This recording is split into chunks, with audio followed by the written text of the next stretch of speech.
আপনি কি জানেন পৃথিবীর সবচেয়ে মোটা একজন মানুষ ছিলেন যার ওজন ছিল 595 কেজি। তিনি চলতে পারতেন না, দাঁড়াতে পারতেন না, এমনকি নিজে হাতে খাবারটাও তুলে খেতে পারতেন না। তিনি আজ প্রায় 80 কেজি ওজন কমিয়ে ফেলেছেন। কিভাবে? এই গল্প শুনলে আপনি একসাথে অবাক, অনুপ্রাণিত ও অভিভূত হবে। চলুন বেশি কথা না বাড়িয়ে আজকের গল্প শুরু করি।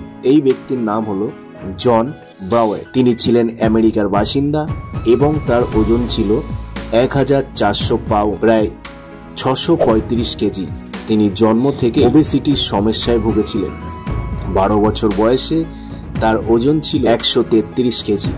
30 বছর বয়সের পর তিনি আর নিজে চলাফেরা করতে পারতেন না। এক সময় তার অবস্থা এতটাই খারাপ হয়ে গিয়েছে তাকে হাসপাতালে নিয়ে যেতে 12 জন ফায়ার ফাইটার, একটি ক্রেন ও একটি বিশেষ গাড়ি লাগানো হয়। তার হৃৎপিণ্ড, কিডনি, ফুসফুস সব বিপদের মধ্যে ছিল।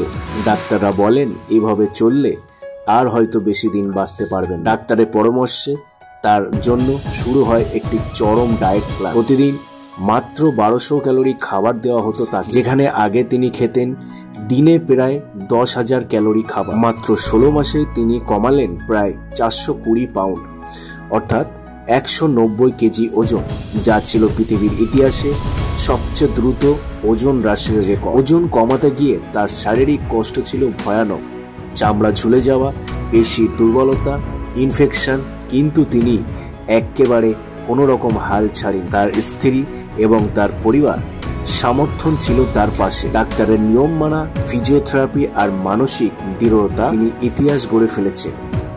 এই গল্প থেকে প্রমাণ হয় জীবনে ওজন যতই বেশি হোক না কেন, সমস্যা যতই গভীর হোক না কেন, ইচ্ছা শক্তি থাকলে সবকিছুই সম্ভব। আপনার জীবনে কোন জিনিসটি বদলাতে চান কমেন্টে লিখে জানান অবশ্যই, আর ভিডিওটি শেয়ার করে দেন তাদের সাথে যারা বিশ্বাস হারিয়ে ফেলেছে। অবশ্যই সাবস্ক্রাইব করে দেবেন নতুন নতুন ভিডিওর জন্য। ধন্যবাদ।